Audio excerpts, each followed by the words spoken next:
An 18-year-old debutante secured a Hollywood dynasty, while a pregnant 22-year-old was hunted, bankrupted, and thrown into a state asylum. Oona O'Neill and Joan Barry were the human collateral in Hollywood's most predatory love triangle.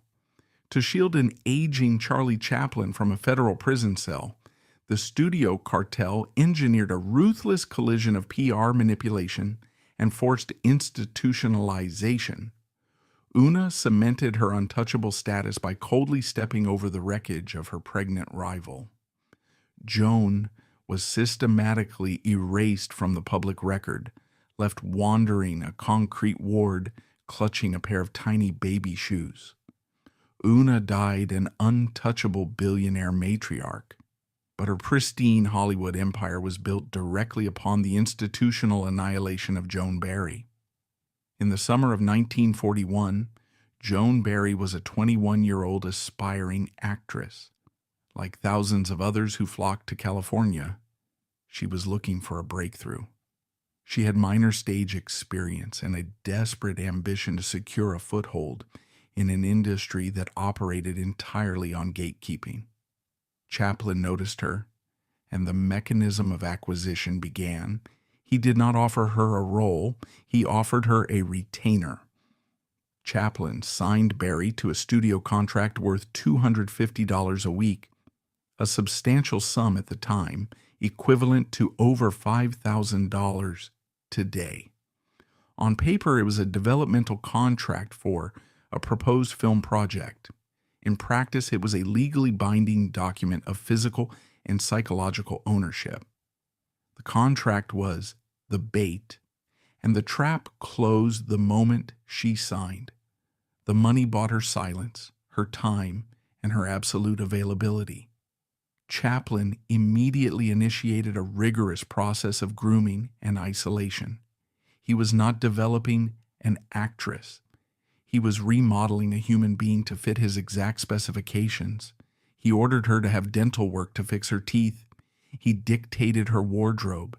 He enrolled her in voice lessons to lower her pitch, instructed her on what literature to read, and isolated her from her previous social circles. She was installed in a private apartment, kept entirely dependent on the weekly studio checks, and required to be available for his visits at his convenience. This was the standard operating procedure of the Hollywood elite. The studio contract was a weapon of control, ensuring that the women brought into the orbit of powerful men were financially tethered to their abusers.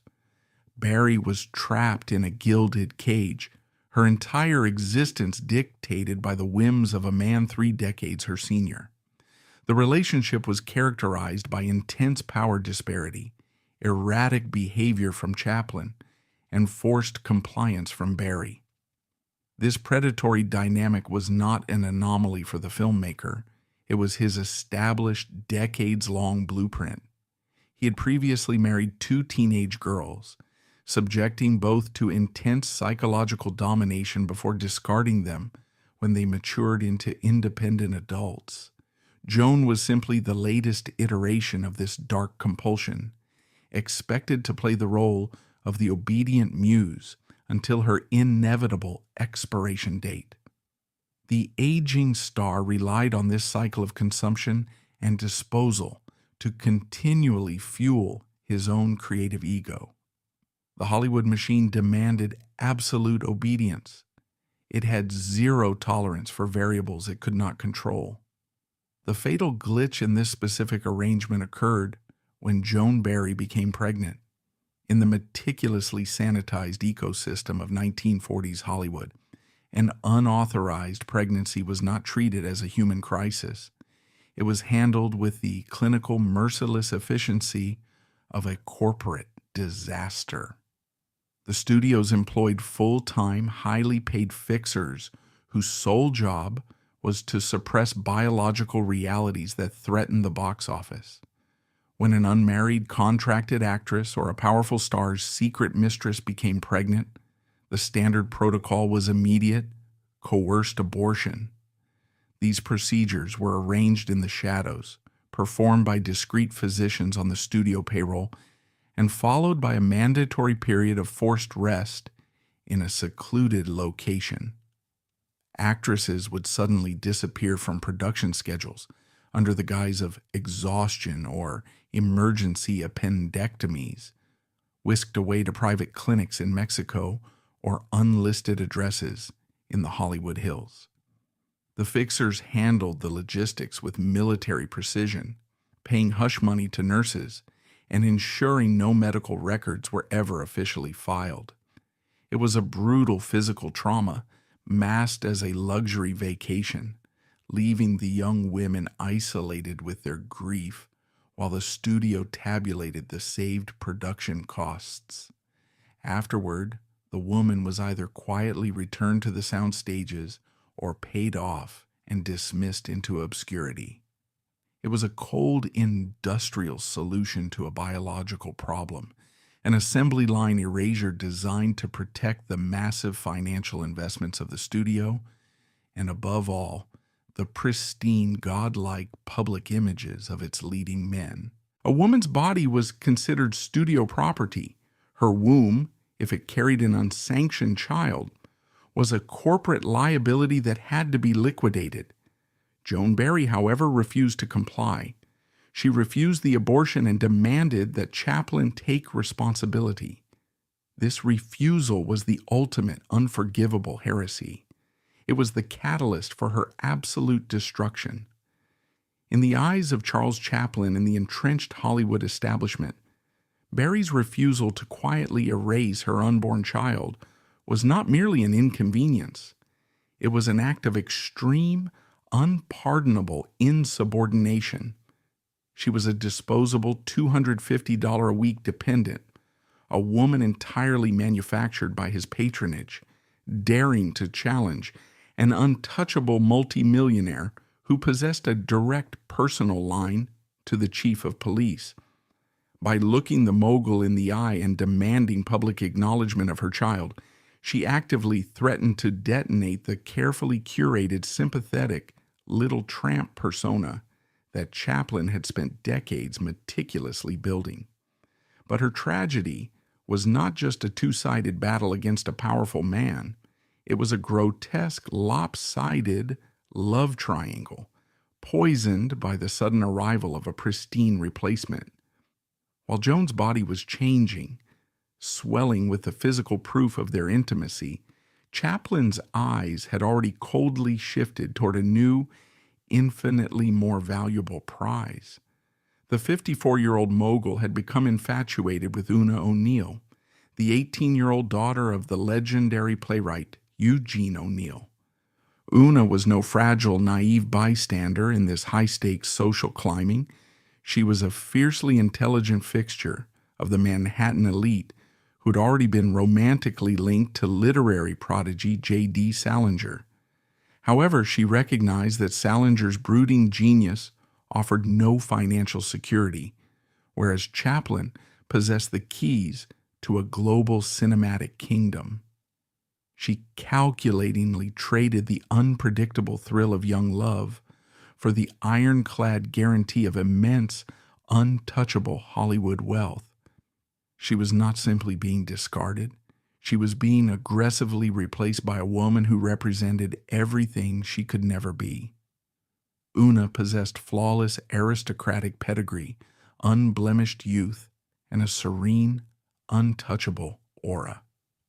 Joan was a struggling working-class actress, deeply compromised, heavily pregnant, and emotionally unraveling.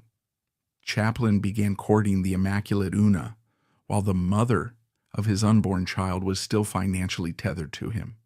For Joan, the realization was violently clear. Chaplin was clearing the board. He needed the soiled pregnant mistress eradicated immediately so he could install the pristine teenage aristocrat on his throne. Joan was fighting for her survival and her baby's legitimacy, while Chaplin was already shopping for a new wedding ring. The retaliation was immediate, administrative, and merciless. Chaplin did not negotiate. He activated the power of his organization to neutralize the threat. First, The financial tether was severed. He abruptly canceled her studio contract, instantly cutting off her only source of income. Second, he dismantled her living situation. He ordered his associates to have her evicted from the apartment he had previously provided, physically removing her from the protective bubble of his patronage. The swiftness of the assault was designed to induce maximum panic. One morning, Joan Barry was a contracted actress living in a comfortable studio-funded Beverly Hills apartment. The next, she was a pregnant, unemployed woman staring at changed locks. The studio paycheck ceased without warning. Her phone calls to Chaplin's estate were met with the dead, echoing silence of the Hollywood void. The machinery that had once paid for her dental work and acting lessons was now being used to financially starve her out. It was a calculated siege tactic. Chaplin and his fixers knew the brutal economic reality of a single, pregnant woman in the 1940s. They anticipated that starvation, terror, and the sheer physical exhaustion of carrying a child without a roof over her head would force her into quiet submission. They expected her to disappear into the unforgiving slums of Los Angeles. It was a calculated move to keep her far away from the manicured lawns where Chaplin was busy courting Oona O'Neill. But financial ruin and homelessness were not enough to guarantee her silence. Barry, increasingly desperate and emotionally volatile from the sudden abandonment, began appearing at Chaplin's estate demanding to speak with him. She was a pregnant woman fighting for survival, but the system framed her as a trespasser. Stripped of her dignity, her income, and her home, Joan's psychological state fractured. She refused to be a ghost. Driven by a frantic maternal desperation, she walked to the towering iron gates of Summit Drive. She stood outside the sprawling mansion, fully aware that inside those walls, Chaplin was living in unimaginable luxury, perhaps even entertaining his new 18-year-old aristocratic obsession. The contrast was maddening. Joan pounded on the gates, weeping, demanding to see the man whose child she carried. She was not a criminal. She was a terrified mother-to-be, demanding the bare minimum of human accountability. But the Hollywood machine controlled the narrative entirely. They did not see a pregnant woman in distress. They documented a hysterical, deranged stalker. This is where the collusion between Hollywood power and local law enforcement became apparent. To solve the Joan Barry problem, Chaplin's representatives utilized the Beverly Hills Police Department. Instead of dealing with a civil dispute, they criminalized the victim. Barry was arrested and charged with vagrancy. The Beverly Hills Police Department functioned less as public servants and more as a taxpayer-funded private security force for the studio moguls. When Chaplin's fixers made the call, the police arrived not to mediate a domestic crisis, but to execute a corporate eviction. Joan Barry, carrying the biological child of one of the most powerful men on earth, was shoved into the back of a police cruiser. She was dragged into a cold concrete precinct, photographed, fingerprinted, and thrown into a holding cell. The charge of vagrancy was a deliberately engineered humiliation. Chaplin had intentionally made her homeless just days prior, specifically so he could have her legally arrested for being homeless. It was a flawlessly executed cyclical trap of abuse. By weaponizing vagrancy laws against a woman he had just deliberately impoverished, Chaplin achieved his goal seamlessly. The police, acting as private security for the Hollywood elite, gave Barry a suspended sentence on one strict condition: she must leave town. She was handed a one-way train ticket to New York, heavily funded by Chaplin's associates, and ordered out of the state. The courtroom was a kangaroo court orchestrated by studio influence. The judge offered no sympathy for her pregnancy, Only an ultimatum delivered with the cold backing of the law: face a jail sentence that would ruin her entirely or accept a forced exile. She was escorted directly to the sprawling Union Station by Chaplin's handlers.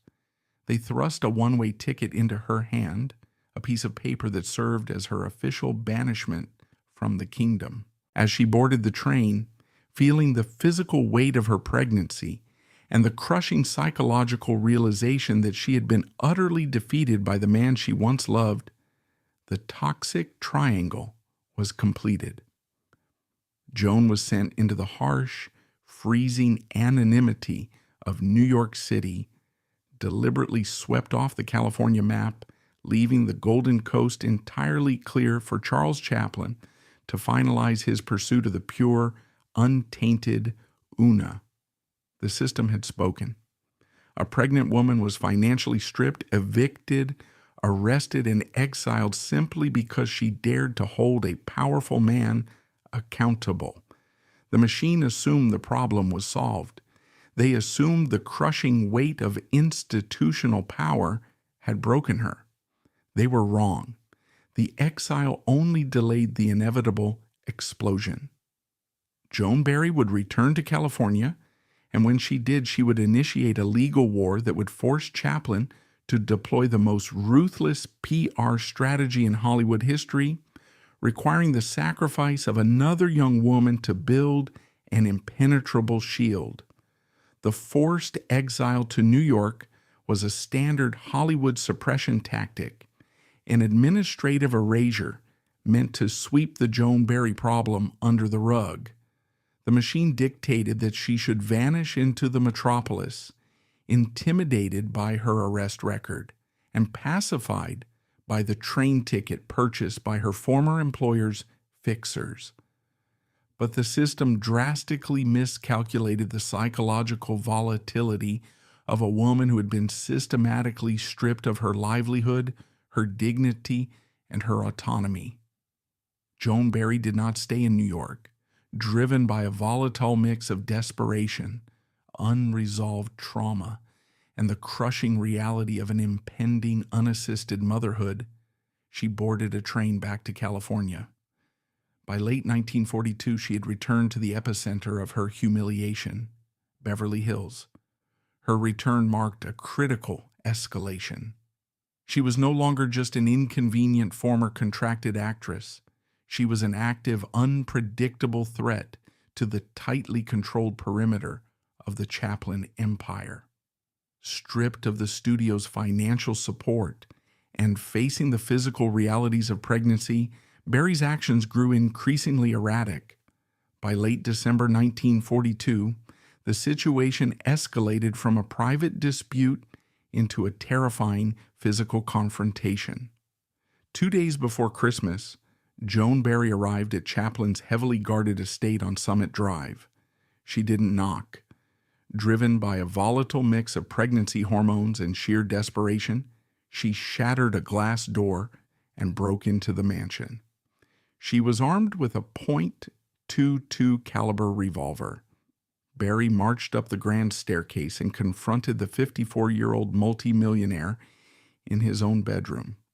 With the gun trembling in her hand, she pointed the barrel at Chaplin, threatening to kill him and then herself if he didn't take responsibility for the child growing inside her. It was the explosive reaction of an individual whose legal and social avenues had been completely blocked.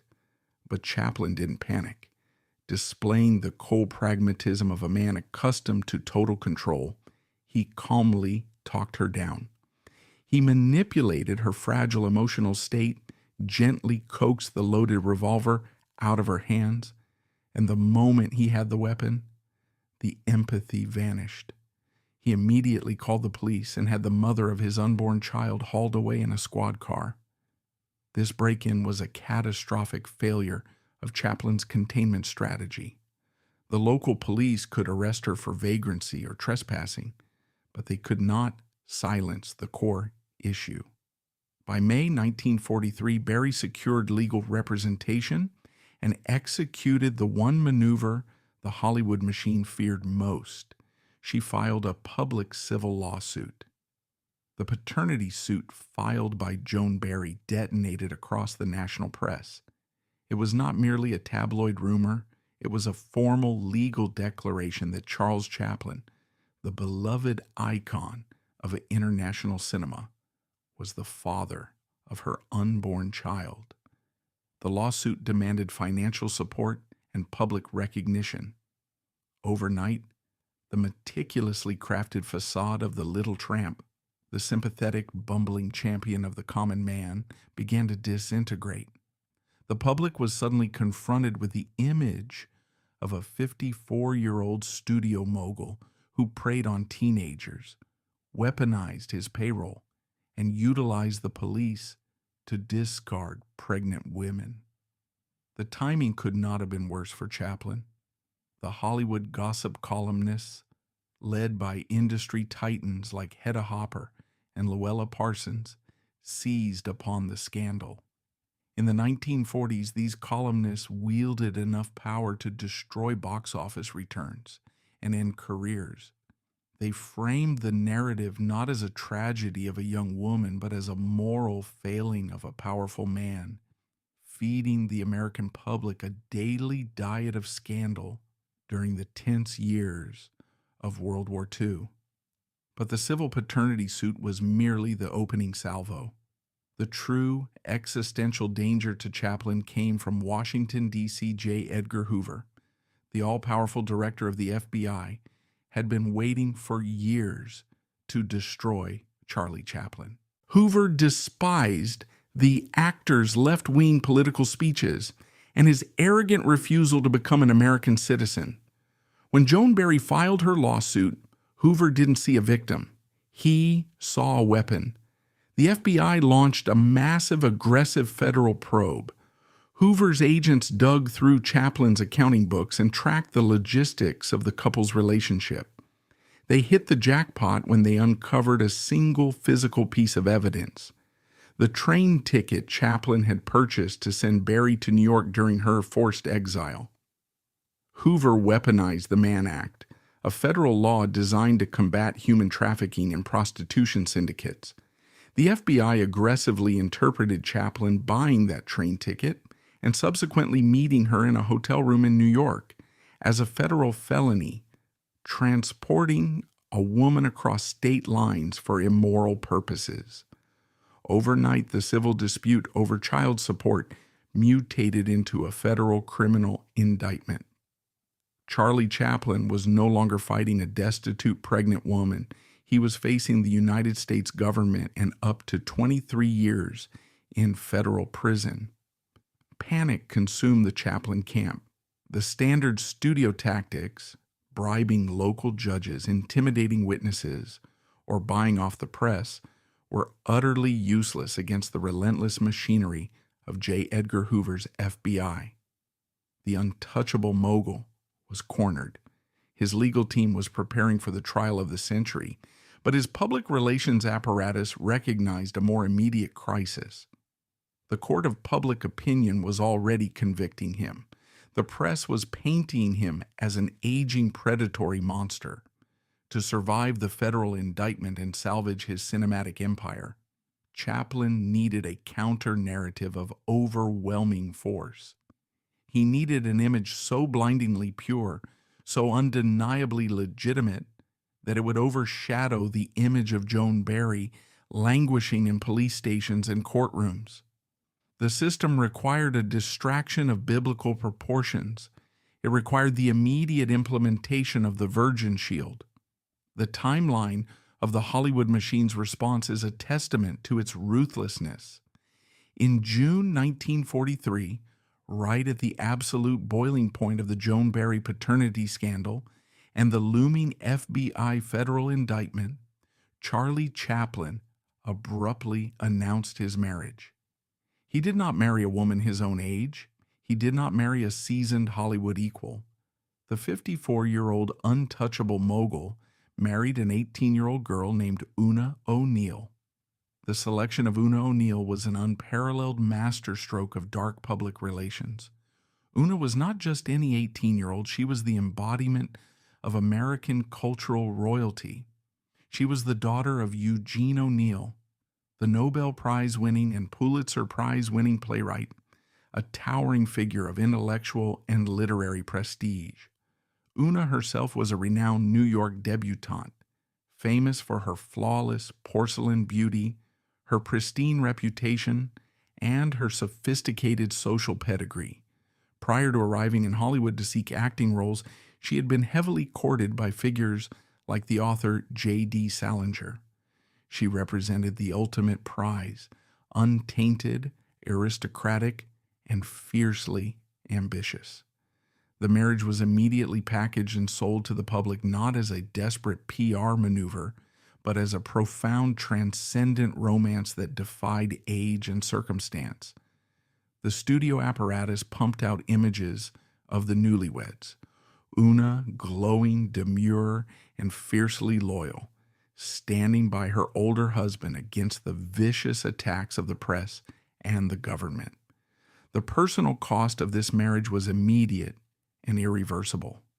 When Eugene O'Neill, the Nobel Prize-winning patriarch of the family, learned of his teenage daughter's intention to marry a 54-year-old man embroiled in a grotesque sex trafficking scandal, his reaction was absolute disgust. The great playwright viewed Chaplin not as a genius, but as an aging predator. Eugene issued a stark, uncompromising ultimatum to his 18-year-old daughter. If she signed that marriage certificate, she would be permanently excised from his life. He would strip her of her inheritance and her family name. Oona did not hesitate. To secure her position on the Hollywood throne and provide Chaplin with his PR shield, she calmly accepted the total annihilation of her family ties. Eugene O'Neill made good on his promise. He legally disinherited her. He refused to ever see her again. For the rest of his life, he never spoke another word to his daughter, and he went to his grave having never met a single one of the 8 grandchildren she produced with Chaplin. Oona knowingly stepped over the wreckage of her own bloodline, proving that behind her demure 18-year-old smile lay a pragmatism as sharp and uncompromising as the studio executives themselves. With the Virgin Shield successfully installed and the media momentarily dazzled by the glamorous wedding, the Hollywood machine could now turn its full, undivided attention toward permanently dismantling Joan Barry in the courtroom. The marriage of Charles Chaplin and Oona O'Neill was finalized in June 1943, creating a seismic shift in the Hollywood narrative. With the ink barely dry on the marriage certificate, the studio apparatus and Chaplin's elite public relations team immediately moved to the offensive. They understood that surviving the looming federal indictment and the explosive paternity suit required more than just legal defense. It required a total psychological and visual reprogramming of the American public. This reprogramming was executed through a ruthless, manufactured split-screen campaign across every major newspaper and newsreel in the country. In the 1940s, print media and radio were the absolute arbiters of reality. The Hearst publishing empire and the syndicated gossip columnists held a monopoly on public perception. Chaplin's machine leveraged this monopoly to weaponize Oona's pristine image directly against Joan Barry. The press manipulated the visual narrative flawlessly. Layout editors placed the images side by side on the front pages. On the left column, Joan Barry, heavily pregnant, financially destitute, captured in harsh light with exhausted expressions. On the right column, the new Mrs. Chaplin, 18-year-old Oona O'Neill, photographed in immaculate white silk, radiating aristocratic calm in the sunlit gardens of the Chaplin estate. The visual contrast did the work. Oona was the pristine wife. Joan was the erratic interloper. While the PR machine controlled the visual narrative, Chaplin's legal team prepared to dismantle the federal government's case. The threat of the Mann Act indictment, orchestrated by J. Edgar Hoover, was the most severe existential crisis Chaplin had ever faced. To fight the United States government, Chaplin hired the most formidable and expensive defense attorney in the country, Jerry Giesler. Jerry Giesler was the supreme architect of the Hollywood cover-up. He was the fixer, the studios called, when their highest-grossing stars were caught in indefensible situations, from manslaughter to statutory rape. Giesler did not just argue the law, he manipulated the theater of the courtroom. He understood that to win against the federal government, he had to completely obliterate the credibility of the primary witness, Joan Barry. The federal trial under the Mann Act commenced in March 1944, Joan Barry having given birth to a daughter named Carol Ann in October 1943, took the stand as the prosecution's star witness. She was a young, single mother, terrified, and facing the full, terrifying weight of the American judicial system and the Hollywood elite combined. Jerry Giesler's cross-examination of Barry was a masterclass in legal brutality.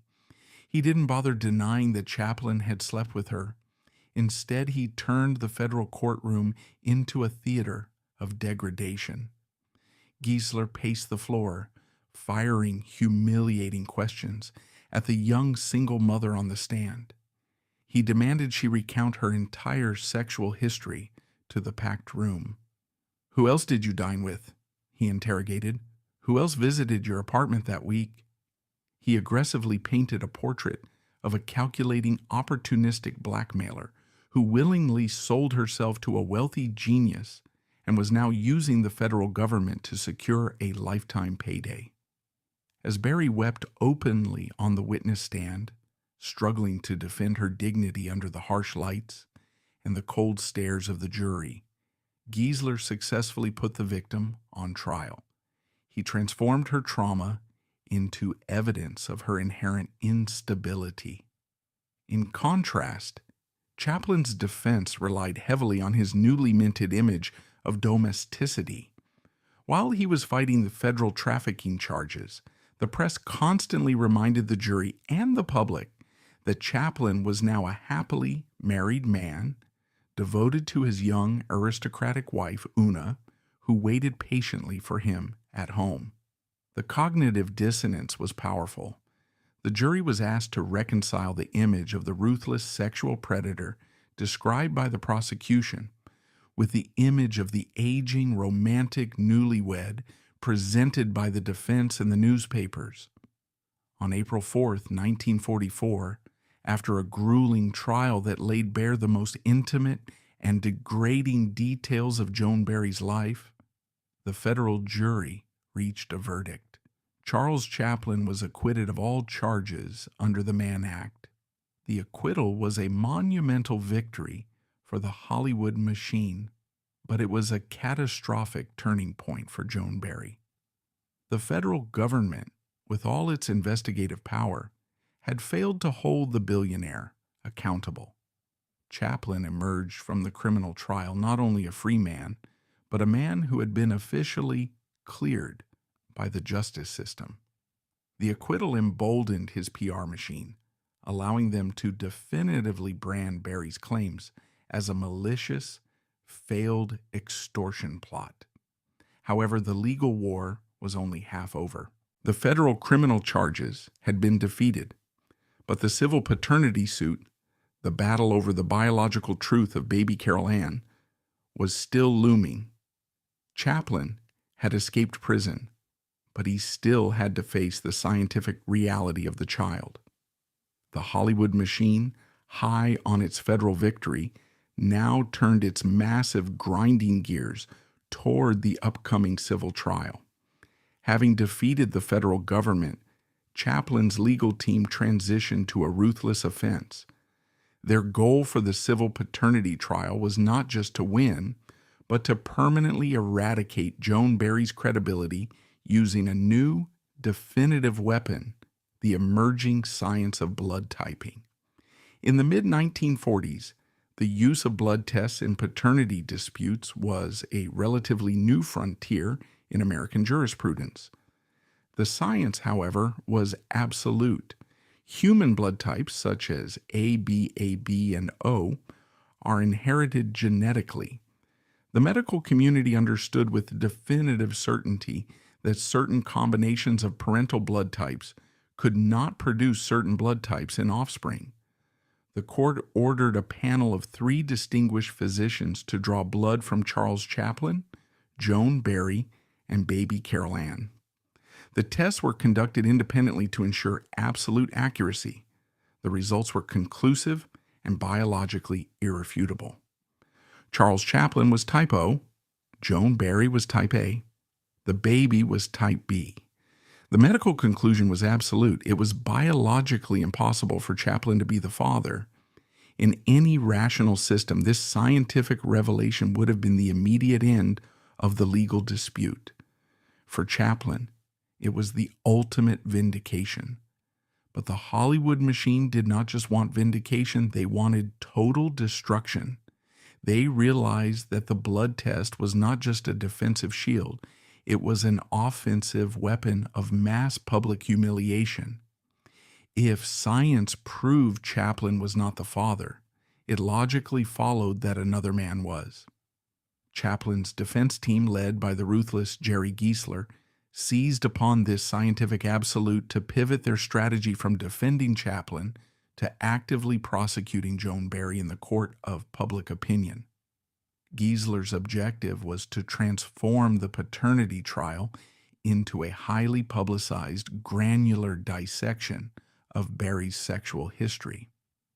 When the civil trial began in late 1944, Giesler turned the courtroom into a theater of degradation.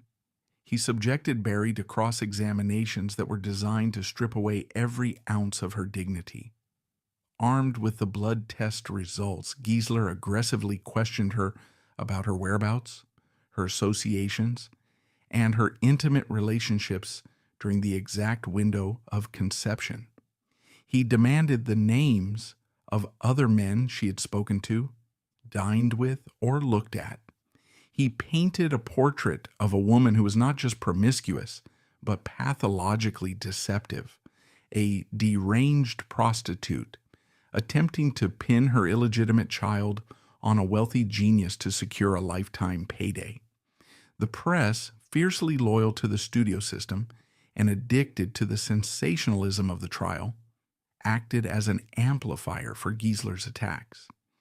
Every accusation, every humiliating question, and every tear Barry shed on the stand was syndicated across the country.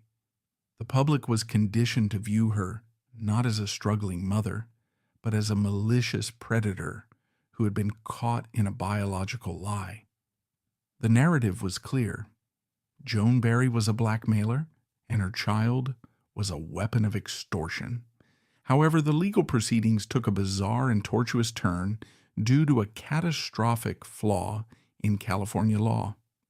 At the time, California jurisprudence was bound by the 1937 precedent of Erasure versus Kolesnikov, which dictated that blood tests could not be accepted as conclusive, incontrovertible evidence of non-paternity. Instead, the law classified blood tests merely as expert testimony, which a jury was free to weigh against or even ignore in favor of other forms of evidence, such as witness testimonies or the perceived physical resemblance between the child and the alleged father.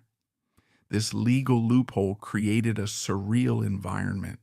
Science had explicitly exonerated Chaplin, yet the court allowed the trial to proceed as if the truth were still a matter of subjective opinion. The first civil trial ended in a hung jury in January 1945.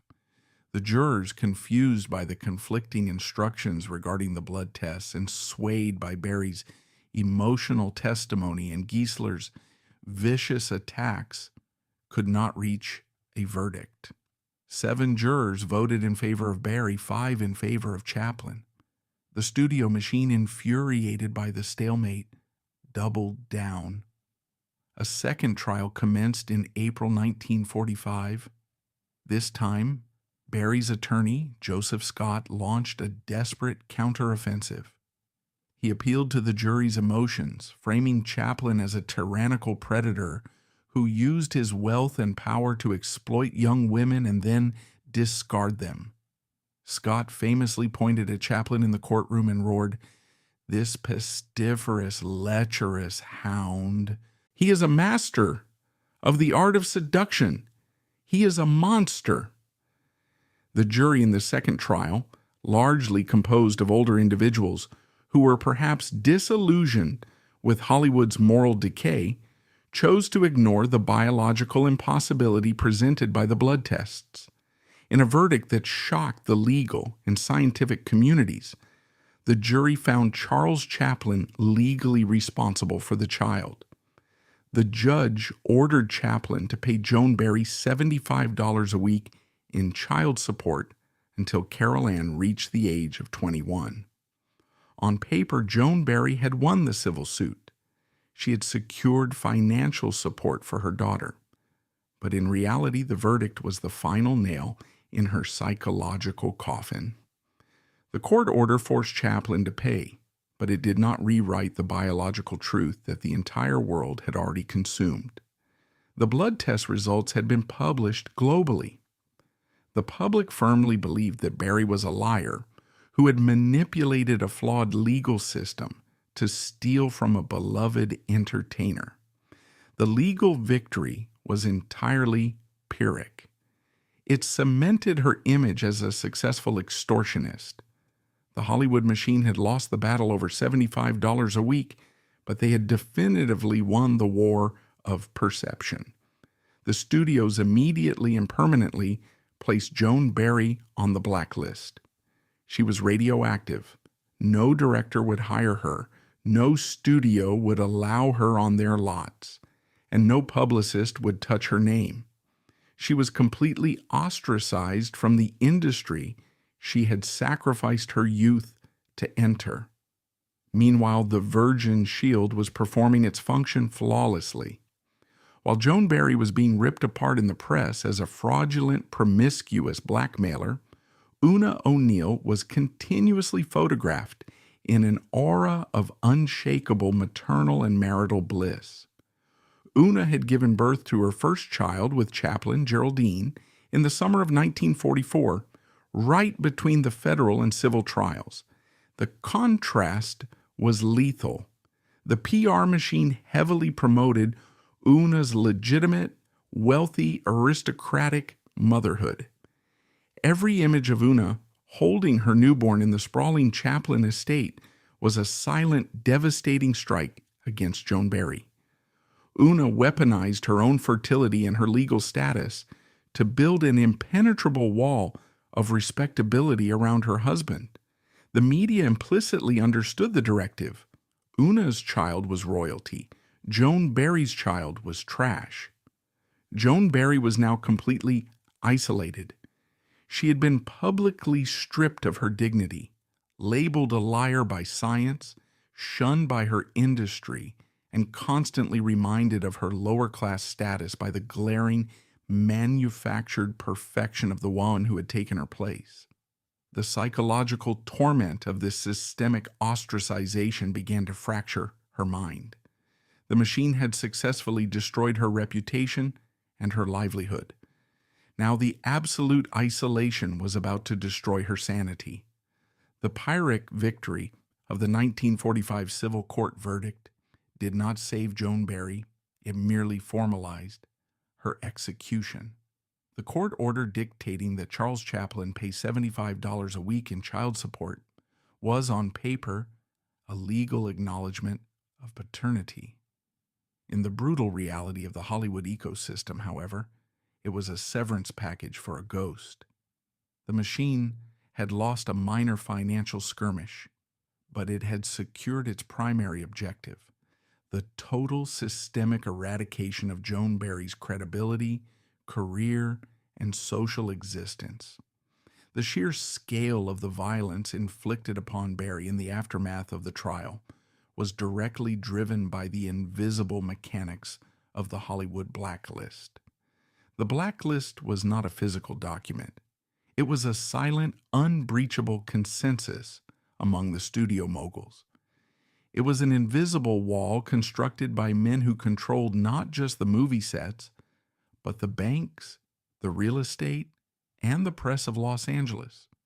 When the trial concluded, the doors of the industry slammed shut with definitive force. Joan Barry was 25 years old, officially branded by a high-profile federal and civil spectacle. No casting director would return her calls. No agent would represent her. No studio lot would allow her past the security gates. She was radioactive. Her presence in a film would not sell tickets. It would only invite the wrath of the Chaplin empire and the moralizing press. The studios, acting as a unified cartel, starved her out. But the economic strangulation extended far beyond the sound stages. The Hollywood machine's influence permeated the local economy. Because her face and name had been plastered across every tabloid in the country, explicitly labeled by Jerry Giesler and the Hearst Press as a deranged prostitute and a fraud, Barry could not even secure conventional employment. The societal stigma of the 1940s toward single mothers was already severe. To be a single mother publicly accused of attempting to extort a mogul using a child biologically proven not to be his was a social death sentence. Although the court legally ignored the medical impossibility of Chaplin's paternity, the public did not. That single blood test hung over Barry like an albatross, conditioning millions to view her as a pathological liar. When an entire society treats an individual as a malignant fraud, the psychological foundation of that individual begins to fracture. While Joan Barry was systematically pushed into poverty and isolation, the Virgin Shield was operating at maximum efficiency. Oona O'Neill, having successfully traded her family legacy for a Hollywood throne, was not quietly retreating into the background. She was actively consolidating her power. Oona understood that the most effective way to neutralize the lingering stench of the Joan Barry scandal was to bury it under an avalanche of legitimate aristocratic domesticity. Following the birth of Geraldine in 1944, Oona embarked on a relentless campaign of reproduction, eventually giving birth to 8 children with Chaplin to permanently reinforce this wall of respectability. This was not merely family planning. It was an aggressive public relations strategy. Every pregnancy was documented. Every birth was celebrated in the press. The magazines were flooded with pristine, carefully curated images of the Chaplin estate, Oona, radiant and maternal, surrounded by a growing brood of beautiful, legitimate heirs, while Charles Chaplin played the role of the devoted, aging patriarch. The contrast was a form of psychological torture for Joan Barry. Oona's children were treated as Hollywood royalty, their bloodlines unquestioned, their futures secured by massive trusts. Meanwhile, Barry's daughter, Carol Ann, was a pariah, permanently branded as the illegitimate byproduct of an extortion plot. Oona's growing family served as the ultimate PR shield, building an impenetrable wall of domestic respectability around Chaplin. With every child she produced, she reinforced the narrative that the Chaplins were a moral, loving family, implicitly contrasting them with the unhinged woman living in obscurity just a few miles away. As the 1940s bled into the 1950s, the political climate of America shifted dramatically. The Red Scare and McCarthyism gripped the nation. J. Edgar Hoover, who had failed to imprison Chaplin under the Mann Act, finally found his leverage. Citing Chaplin's left-wing political sympathies and moral turpitude, the U.S. government revoked Chaplin's re-entry permit while he was traveling to London in 1952. Chaplin was effectively exiled from the United States. He and Oona relocated to a magnificent, sprawling estate in Corsier-sur-Vevey, Switzerland, overlooking Lake Geneva. The press framed this exile as a grand tragedy, portraying Chaplin as a martyred genius driven out by a paranoid government. Oona, ever the perfect shield, renounced her American citizenship in a highly publicized show of solidarity with her husband. They lived in unimaginable luxury, surrounded by servants, European aristocracy, and cultural elites. Their new home, the Manoir de Bonn, was a sprawling 37-acre neoclassical estate that functioned as a private, impenetrable fortress against the American press. Here, Oona reigned supreme, hosting lavish dinners for royalty, renowned authors, and visiting dignitaries who eagerly validated their sanitized intellectual lifestyle. She effectively built an alternate reality out of marble and manicured lawns, a world where the screams of a ruined actress across the Atlantic simply could not penetrate the thick stone walls. The media mourned the departure of the iconic multimillionaire. They entirely forgot the martyr he left behind in the dust of California. For Joan Barry, the early 1950s were a descent into a living hell, stripped of her career, abandoned by society, and haunted by the inescapable shadow of the man who had ruined her. Her mental state deteriorated rapidly. The court-ordered child support from Chaplin's lawyers arrived like clockwork, a microscopic fraction of his wealth, functioning less as salvation and more as a weekly, agonizing reminder of her total defeat. She was raising a child in a society that despised her. The trauma of the trials, the relentless slut-shaming, and the sheer terror of extreme poverty compounded into severe paranoia and psychosis. The Hollywood machine had designed a system to break her, and the system was working perfectly. It had taken a decade, but the delayed fuse of their psychological warfare finally reached the powder keg. The breaking point arrived in the sweltering heat of August 1953. The physical manifestation of a completely shattered mind is rarely poetic. It is stark, pathetic, and terrifying. On August 5, 1953, local police received calls about a vagrant causing a disturbance in Torrance, a working-class city far removed from the manicured lawns of Beverly Hills.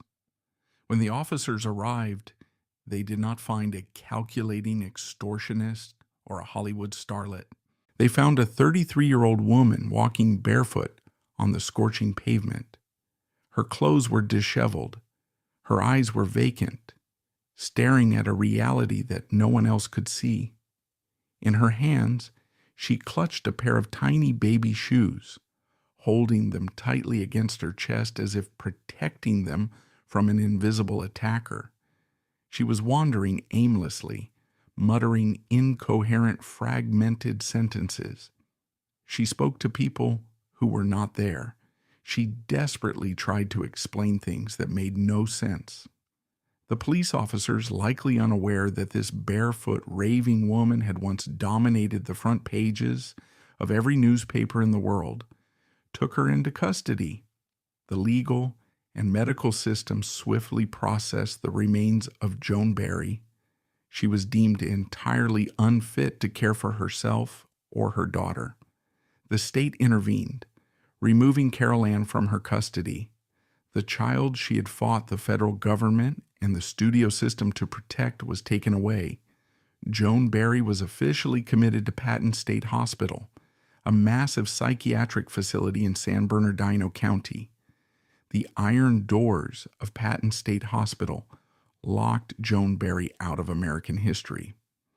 In the 1950s, state asylums functioned primarily as warehouses for citizens deemed disposable, and psychiatric treatment was often draconian. Patients were routinely subjected to primitive electroshock therapies, massive doses of unrefined sedatives, and solitary confinement in dimly lit, unventilated wards. She was stripped of her personal clothing, issued a rough, standardized institutional gown, and forced to adhere to a rigid, dehumanizing daily schedule.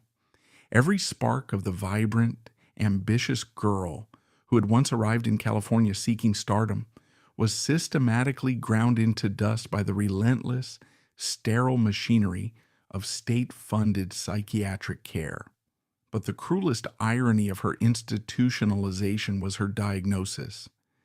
If Joan ever attempted to explain her actual trauma to the hospital staff, the FBI investigations, the studio's fixers, the rigged trials, her truth sounded exactly like the textbook definition of paranoid schizophrenia. Telling the truth about her life only guaranteed heavier sedation and longer confinement. While Barry was chemically silenced in San Bernardino, the collateral damage of the Hollywood machine's victory fell squarely on the shoulders of a 10-year-old girl.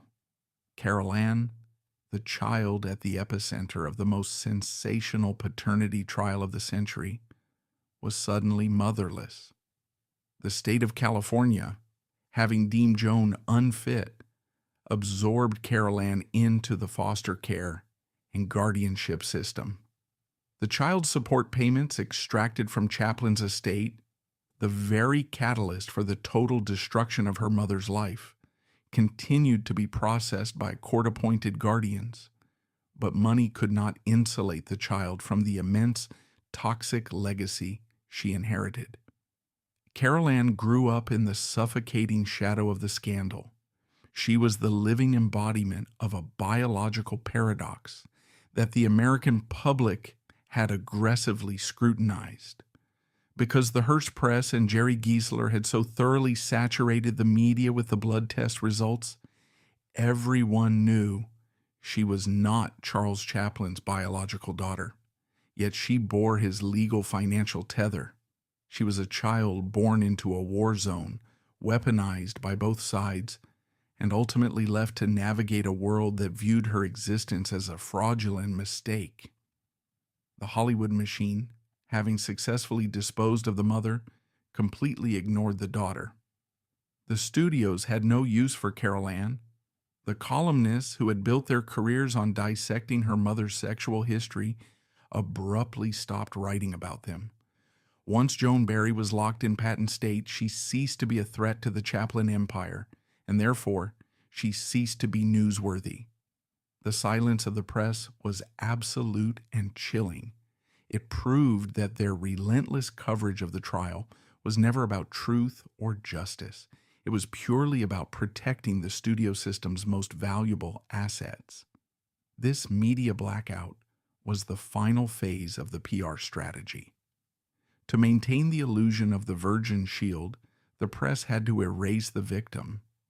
If they continued to report on Joan Barry's horrific deterioration in an asylum or on a child growing up without a mother, the public might begin to question the morality of the men who put them there. The narrative required Charles and Oona Chaplin to remain the protagonists of a grand romantic exile. Therefore, the machine initiated a deliberate collective amnesia. Joan Barry was scrubbed from the Hollywood narrative. Her minor films were forgotten, her name was dropped from the industry archives, and her existence was reduced to a minor, inconvenient footnote in the sprawling biographies of a cinematic genius. She was buried alive, not beneath dirt, but beneath the terrifying, organized silence of the most powerful communications apparatus on Earth. As the 1950s turned into the 1960s, the cultural landscape of America underwent massive upheavals. The Civil Rights Movement, the Sexual Revolution, and the Vietnam War dominated the headlines. The old studio system that had crushed Joan Barry began to crumble under the weight of television and antitrust laws. But the destruction it had wrought on individuals remained permanent. The men who orchestrated Barry's ruin retired wealthy and respected. The lawyers who slut-shamed her went on to defend other powerful men. And in the silent, heavily medicated wards of Patton State Hospital, Joan Barry aged in total obscurity. The woman who had once dared to hold a multi-millionaire accountable was now just an aging patient pacing the linoleum floors, completely disconnected from the world outside. She had been successfully converted from a human being into a cautionary tale, a silent warning to any woman who might consider challenging the untouchable gods of the silver screen. But Hollywood eventually pardons its kings. In April 1972, at the 44th Academy Awards, the machine executed its final, most grotesque act of historical revisionism. Charles Chaplin, now 83 years old, returned to the United States to receive an honorary Oscar. What followed was a 12-minute standing ovation, the longest in Academy history. The camera panned across an audience of weeping celebrities and studio executives, all rising to their feet to worship the genius of the little tramp. Sitting in the front row, watching this spectacle of absolution, was Oona O'Neill. She was no longer an 18-year-old PR tactic. She was a 46-year-old matriarch, draped in diamonds, the undisputed victor. She had successfully traded her father and her conscience for this exact moment. The applause inside that auditorium was deafening, but its echoes did not reach the forgotten wards of California. His triumphant return was built on a sanitized history, made possible only by erasing the women destroyed in his wake. Chaplin died on Christmas Day in 1977 as a knighted multimillionaire. His obituaries praised his comedic brilliance, deliberately blind to the locked doors of Patton State Hospital. Oona inherited the empire, living the rest of her life in wealthy silence, the perfect shield until the end.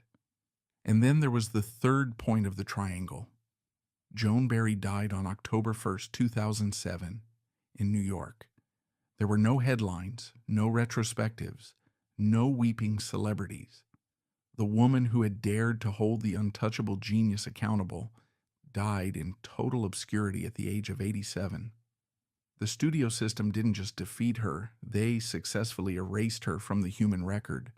They ensured that history would only remember the laughter of the movie star, burying the blood, the tears, and the barefoot madness of the mother they sacrificed to the press. Joan Barry's mind was crushed just to protect the public image of a clown. But if you think being forced into a state asylum is the peak of Hollywood manipulation, you haven't seen the gilded cages built by an actual paranoid billionaire. What happens when a notorious aviation tycoon secretly marries a brilliant actress, locks her inside a heavily guarded mansion, and then buys the house right next door just to imprison her rival? Jean Peters versus Terry Moore. Two Hollywood goddesses reduced to captive pets under the terrifying rule of Howard Hughes. The truth about the systemic imprisonment of women by the 1950s elite will be stripped bare in the next video. Subscribe to uncover the dark side of the golden age